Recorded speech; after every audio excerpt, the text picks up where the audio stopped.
बिस्मिल्लाहिर्रहमानिर्रहीम। अस्सलामु अलैकुम वरहमतुल्लाहि वबरकातुहू। मोहतरम नाज़रीन, रमज़ानुल मुबारक का बबरकत महीना चल रहा है। ये वो माह मुबारक है जिसमें कसरत के साथ कुरान पाक की तिलावत की जाती है। आपने कमेंट करके ज़रूर बताना है कि आपने इस रमज़ान मुबारक में कितने कुरान पाक मुकम्मल कर लिए हैं। आपका एक कुरान पाक मुकम्मल हो चुका है, 2 चुके हैं, कमेंट करके आपने ज़रूर बताना है। जैसे ही हमारा कुरान पाक मुकम्मल हो तो हमें एक ही टेंशन शुरू हो जाती है, कुरान पाक हमने मुकम्मल कर लिया, अब बख्शें कैसे?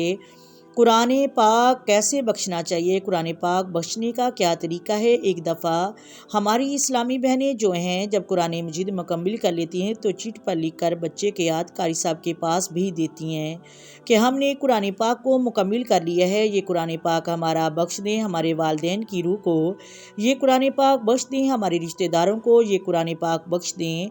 तो आज मैं आप लोगों को कुरान पाक बख्शने के 3 आसान तरीके बताने जा रही हूँ जिनसे आपने खुद कुरान पाक बख्श सकते हैं। जैसे ही आपका कुरान पाक मुकम्मल हो, इन 3 तरीक़ों में से किसी भी एक तरीके से आप कुरान पाक बख्श सकते हैं।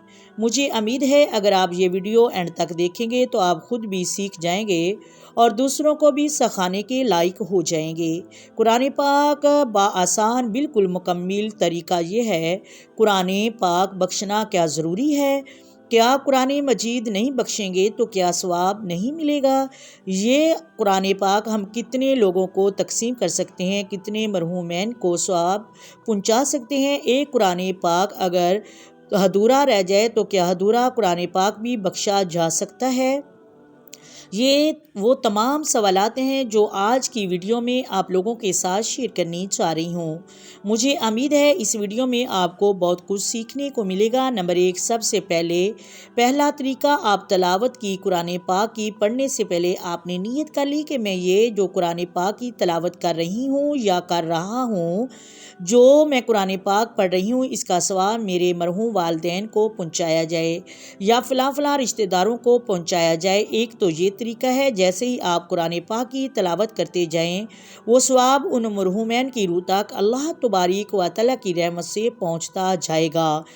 मोहतरम नाजरीन, अगर आपने कुरान पाक पढ़ने से पहले कोई नीयत नहीं की, कुरान पाक आपने शुरू कर लिया, अब कुरान पाक मुकम्मल होने के बाद जैसे ही आपका कुरान पाक मुकम्मल हुआ है, अब आप नीयत कर लें, या अल्लाह मैंने जो कुछ पढ़ा है इसका सवाब मेरे मरहूम वालिदैन की रूह को पहुँचाया जाए। तो ये पढ़ने के बाद आप नीयत कर लेते हैं, दिल में नीयत कर ली, इन्नमल आमालु बिन्नियात, बेशक अमाल का दारोमदार नीयतों पर है।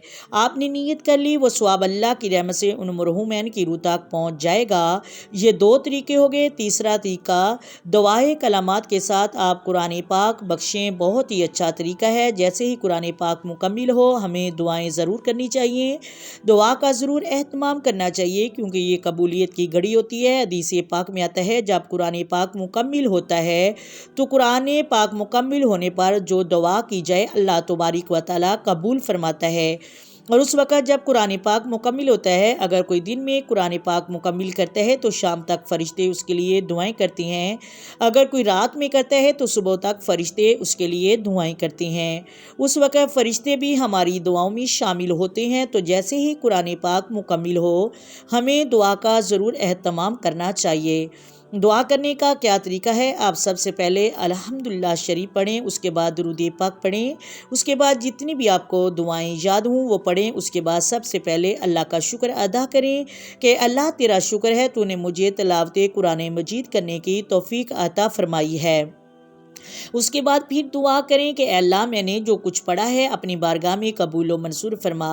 अल्लाह मैंने जो कुछ पढ़ा अपनी बारगाह में कबूल व मंजूर फरमा। अल्लाह इसमें अगर मुझे पढ़ने में कोई गलती कोताही हो गई हो, मेरे मालिक अपनी रहमत के सदके मुझे माफ़ फरमा और इसका सवाब हमें आका करीम अलैहिस्सलातु वस्सलाम की बारगाह में हदियतन तोहफ़तन पेश करती हूँ, मंजूर अता फरमा। आपकी आल, आपके अज़वाज और आपके असहाब तमाम کی بارگاہ میں تحفہ پیش کرتی ہوں، قبول و منظور عطا فرما۔ اس طرح حضرت آدم سے لے کر اب تک جتنے بھی مسلمان مرد اور عورتیں، بچے اور بچیاں اس دار فانی سے راحت کر چکے ہیں، اس دنیا سے جا چکے ہیں، میرے مالک میرے مولا سب کو ایصال ثواب کرتی ہوں، قبول و منظور فرما۔ اس کے بعد آپ نے مرحوم والدین کی روح کو ایصال ثواب کرنا چاہتے ہیں، ان کا ذکر کریں۔ اے اللہ میں اپنے مرحوم والدین کو اس کا ثواب پہنچاتی ہوں، اے اللہ تو اپنی رحمت کے صدقے یہ ثواب ان تک پہنچا دے۔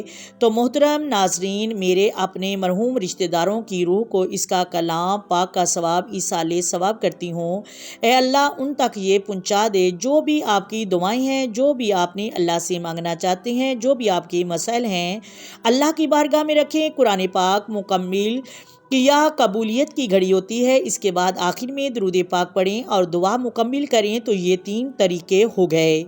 آپ ایصال ثواب کر سکتے ہیں، تو اس کا مطلب یہ نہیں کہ آپ کو ثواب نہیں ملے گا، آپ کو بھی ثواب ملے گا۔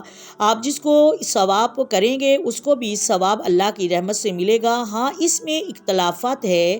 بعض علماء کے نزدیک جتنے بھی مرحومین کو آپ ایصال ثواب کرنا چاہتے ہیں، یہ سب تقسیم ہو کر ثواب پہنچتا ہے۔ بعض علماء کے نزدیک یہ ثواب تقسیم نہیں ہوتا، اللہ کی رحمت وسیع ہے، سب کو برابر ثواب مل جاتا ہے۔ تو ایسا نہیں آپ کا ثواب کٹ جائے گا، آپ کو بھی برابر ثواب ملے گا۔